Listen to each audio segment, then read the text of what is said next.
bienvenue dans le podcast Ohana Triathlon. Je suis Hermano et avec Olivier de Scooter, chaque jour de la semaine, en quelques minutes, nous vous expliquons comment débuter, progresser et enfin performer dans le triple effort. Aidez-nous à faire grandir la communauté en partageant ce podcast au plus grand nombre et en laissant une revue et une note sur Apple Podcast. Ça nous aide vraiment à progresser et à monter dans les classements. Allez, assez parlé, place à notre épisode du jour. Salut les sportifs, c'est Hermano et vous êtes sur l'épisode de vendredi 19 mars du podcast Ohana. À mes côtés, bien évidemment, Olivier de Scooter. Salut Olivier. Salut Hermano. Hier, on a effectivement bien parlé sur l'entretien du vélo. Du coup, ça nous a permis d'introduire aussi les différents éléments du vélo et d'aborder le sujet que l'on va traiter aujourd'hui, à savoir l'étude posturale, qu'on appelle aussi ergonomie cycliste. D'ailleurs, ça permet de faire un petit rappel d'un épisode qu'on avait fait avec Francky Batelier, l'épisode numéro 66 de ce podcast où on avait abordé un peu plus en détail, enfin dans le détail de Francky, ce qu'était pour lui l'ergonomie cycliste généralisée, qui est une prestation que lui, il propose. Olivier, pour toi, qu'est-ce que c'est que l'étude posturale ou l'ergonomie cycliste? Je laisserai peut-être nous donner la définition officielle. Pour moi, l'étude posturale, c'est avant tout étudier donc la position du cycliste sur son vélo pour pouvoir garantir, alors d'abord pour pouvoir prévenir au maximum les blessures, parce qu'on peut se blesser juste en ayant une mauvaise position sur le vélo. Il faut voilà, pas besoin de tomber du vélo pour se blesser. On peut se blesser en restant sur le vélo aussi. Et alors par la suite, aussi pour garantir évidemment un maximum de confort et puis améliorer la performance. Donc voilà, mais je te laisse peut-être nous donner une définition un petit peu plus officielle ou plus théorique. Écoute, au niveau de la définition théorique plus que officielle, moi je dirais que l'étude posturale ou l'ergonomie cycliste, ça va être la science entre guillemets qui va permettre de trouver la meilleure position du cycliste ou de la cycliste sur sa machine, que l'on parle de vélo de triathlon, que l'on parle de vélo de route ou que l'on parle de VTT, voire même pourquoi pas de gravel. Il y a des aventuriers qui se lancent dans des épreuves qui demandent à ce que le cycliste fasse corps avec son vélo. Et donc finalement pour moi cet aspect technique, ça va être ça va être pouvoir trouver le meilleur réglage possible des différents éléments du vélo de manière à ce que le ou la cycliste fasse corps avec son vélo et puisse non seulement bénéficier de la meilleure puissance mais aussi du meilleur confort. Ça va être un petit peu la façon de trouver le meilleur rapport, non pas qualité-prix mais rapport puissance-confort que on va pouvoir avoir sur son vélo. Mais du coup, de manière peut-être un peu plus concrète pour ceux qui nous écoutent, c'est quoi en fait l'étude posturale? Est-ce que c'est quelque chose qu'on fait nous-mêmes ou bien est-ce qu'on doit aller voir notre mécano par exemple pour ça? Alors moi je dirais qu'il va falloir aller voir un spécialiste de l'étude posturale qui peut aussi être un mécano-cycliste, mais en général c'est plutôt vraiment quelqu'un qui a étudié l'ergonomie cycliste et qui va pouvoir être à même non seulement de jouer avec les réglages recommandés pour les différentes machines, mais également avec les positions recommandées pour les cyclistes en eux-mêmes. Non, tu vas pas pouvoir faire ça chez toi, Olivier. Quoique tu peux peut-être t'acheter quelques livres ou aller consulter quelques sites internet qui vont te donner les mesures de base, les mesures recommandées, et puis tu vas peut-être pouvoir t'amuser à essayer de les adapter sur ton vélo.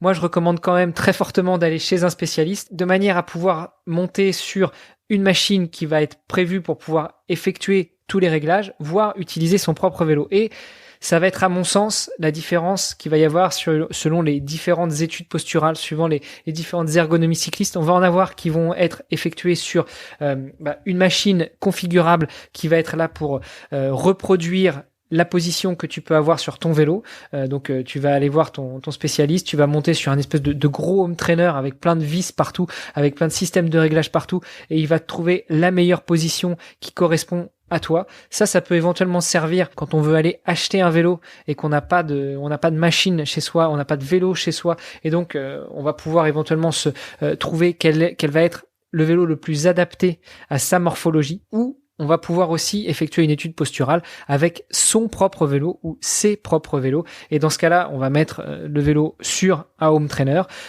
soit des rouleaux, soit un système de home trainer comme on en connaît maintenant, qui sont une espèce de triangle sur lequel soit on pose la roue arrière, soit on enlève même la roue arrière et on pose la roue sur un moyeu qui est intégré au home trainer.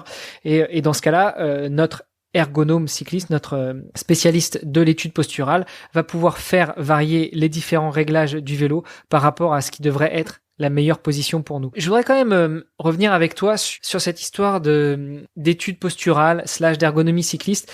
Est-ce qu'à ton avis, l'étude posturale va chercher absolument la performance, c'est-à-dire la meilleure position, le meilleur réglage suivant les différentes règles qui ont été établies pour que tu puisses pousser le plus fort possible sur ton vélo, ou est-ce que ça va être une recherche du meilleur confort possible? En fait, c'est un petit peu comme dans beaucoup de sujets, il y a la théorie et puis il y a la pratique.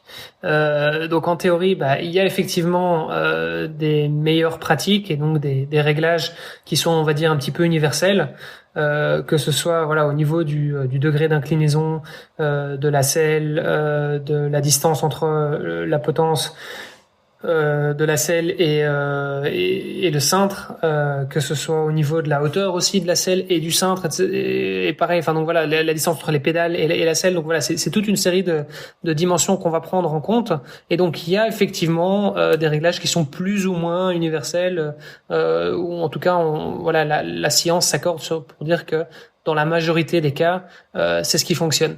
Maintenant, c'est pas dans la pratique, c'est pas forcément ce qu'on voit systématiquement, et je suis assez bien placé pour le dire, puisque c'est vrai que moi-même je roule dans une position qui n'est pas forcément la mieux indiquée. Mais cependant, c'est la position qui, moi, en tout cas, me convient le mieux et sur laquelle je suis moi-même le plus confortable.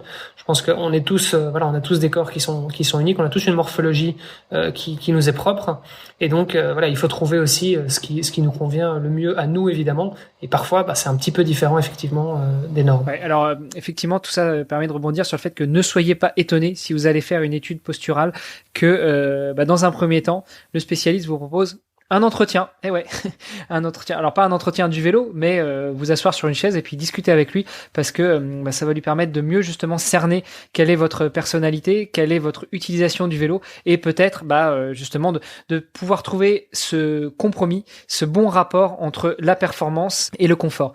Je pense que en tout cas c'était l'approche de Francky qui nous a expliqué encore une fois dans l'épisode 66 de ce podcast, que lui il va plutôt chercher le compromis qui va permettre à l'athlète, d'avoir le meilleur rendement possible, de pouvoir appuyer le plus fort possible sur ses pédales ou tirer le plus fort possible sur ses bras, mais peut-être que parfois il pourra faire un petit compromis sur la performance, perdre quelques watts, de manière par contre à les gagner après sur la partie course à pied, puisque il apparaît parfois plus simple, plus pratique, plus agréable de descendre du vélo sans avoir un gros mal de dos, et de pouvoir continuer à courir correctement. Mais encore une fois, je le répète, c'est un léger compromis sur la performance. On parle pas de changer tout un réglage pour que on soit tranquille sur le vélo et qu'on soit en mode balade. Non, on est quand même des sportifs, des triathlètes. On va quand même chercher à faire péter les records. On a aussi quand même deux autres modes d'études posturales, et je pense que c'était nécessaire de le préciser. On va avoir l'étude posturale dite statique, et puis on va avoir l'étude posturale dite dynamique. Les noms parlent d'eux-mêmes. Effectivement, on entend parler d'études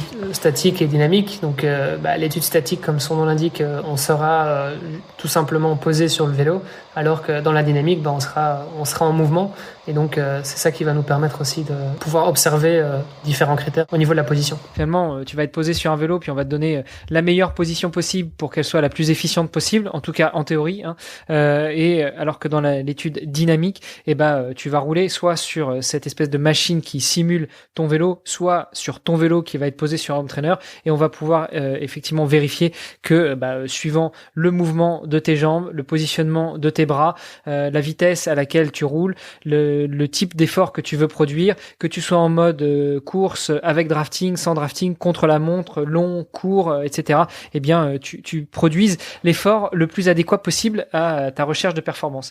Et puis peut-être pour conclure sur cet épisode, avant de parler du tarif de ces types d'études, on pourrait aussi dire que pour les plus fortunés et puis peut-être les plus fous d'entre nous, on peut compléter cette étude posturale par une étude posturale dynamique en soufflerie, de manière à s'assurer que la position aérodynamique, et là on renvoie à notre épisode de mercredi, soit la plus efficace possible. Qu'est-ce que tu penses d'une petite étude dans un tunnel avant ou dans une soufflerie, Olivier? J'aimerais beaucoup faire ça. J'espère qu'à un moment ou l'autre, on aura l'occasion de le faire effectivement pour tester nos trifonctions, puisque c'est vrai qu'on en parlait encore mercredi. Une trifonction peut nous faire gagner jusqu'à 10 watts. Donc, ce qui n'est évidemment pas à négliger sur un parcours de type Ironman par exemple. Donc voilà, donc je serais assez curieux effectivement de voir en quoi est-ce que nos trifonctions avec nos manches aéro nous permettent de gagner des watts, et surtout combien de watts est-ce qu'elles nous permettront de gagner. Bon, écoute, on a pris rendez-vous la semaine dernière, dans le dernier épisode, avec Édouard Boulanger, le 16 août 2022, pour faire le compte-rendu de votre Embrunman. Je te propose qu'on prenne rendez-vous à peu près à la même date. D'ici l'année prochaine, ça devrait être bon, pour avoir le compte-rendu des analyses posturales en soufflerie et puis des trifonctions WANA. Qu'est-ce que t'en penses? Écoute, pourquoi pas. Ceci dit, je sais pas si l'aéro va nous aider énormément sur une épreuve comme l'Embrunman, mais on peut viser ces dates-là. Ça marche. Juste peut-être pour clôturer l'épisode d'aujourd'hui, est-ce que tu as une idée du coût d'une étude posturale? Alors je pense que ça varie en fait énormément. On vient de le voir, on a cité différents types d'études. Ça peut commencer, il y a des études assez simples qui vont commencer à 50 €, et puis je pense que ça peut aller dans jusqu'à 500 € potentiellement. Tu me dis si tu es un petit peu aligné avec ces chiffres-là, Hermano, mais... Je suis tout à fait aligné avec toi sur ces chiffres-là, sachant que sur une étude posturale basique, on va vous poser sur un vélo, ça va être du statique, et puis on va vous dire voilà ce qu'il faudrait faire au niveau de la taille.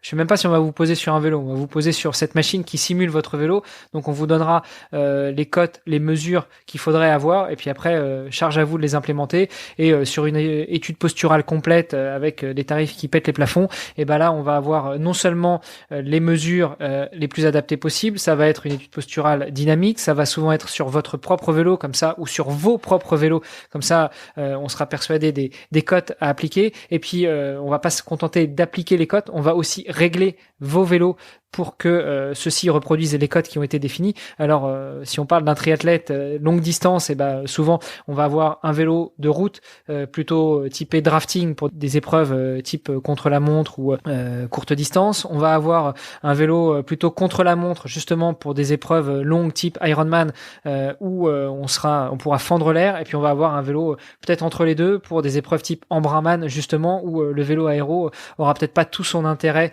et ça va plutôt nous fatiguer qu'autre chose.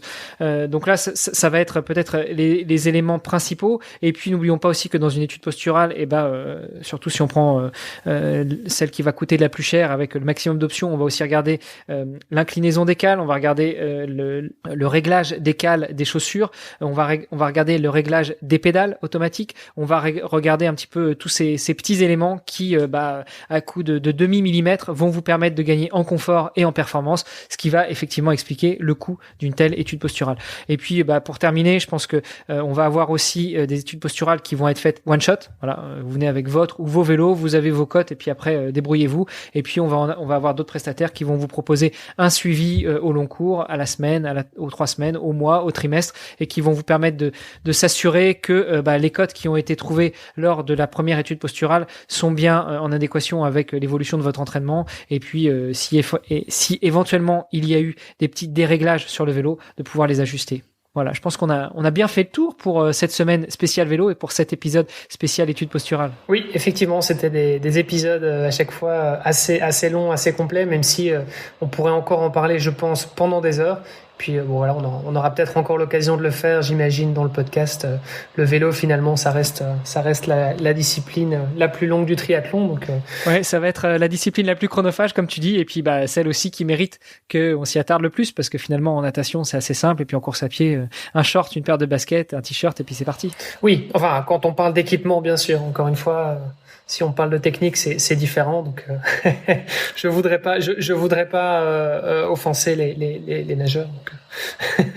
Non, tout à fait. Après, je me vois mal faire une étude posturale en course à pied ou en natation, mais on va avoir de l'étude de positionnement, comme tu dis, et de gestes techniques. Oui, exactement. Super. Écoute, Olivier, je te remercie d'avoir terminé avec moi sur ces mots cette semaine spéciale vélo. Je te souhaite une bonne fin de journée, un bon week-end, et puis je te dis à lundi pour un nouvel épisode. Parfait. Je te dis à lundi aussi. Ciao, ciao. Bye.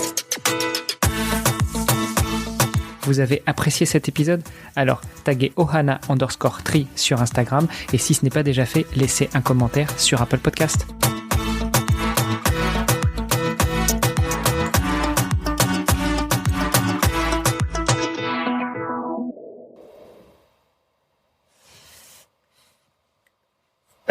Je t'ai perdu là.